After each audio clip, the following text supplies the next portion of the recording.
ക്രിസ്തുവിൽ എത്രയും സ്നേഹം നിറഞ്ഞവരെ, നോമ്പുകാല ചിന്തകളിലേക്ക് ഏവർക്കും സ്വാഗതം.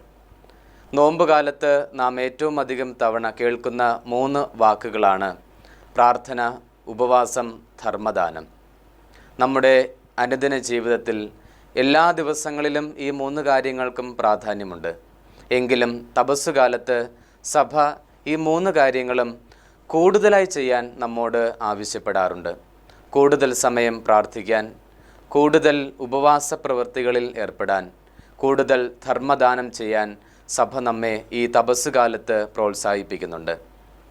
പ്രാർത്ഥന എന്നതിൻ്റെ അർത്ഥവും വ്യാപ്തിയും ഈ തപസ്സുകാലത്തിൽ എങ്ങനെ കൂടുതൽ സമയം പ്രാർത്ഥിക്കാം എന്നതിനുള്ള ചില പ്രായോഗിക നിർദ്ദേശങ്ങളും ഇന്നത്തെ ഈ ചിന്തകളിൽ നമുക്ക് പങ്കുവയ്ക്കാം.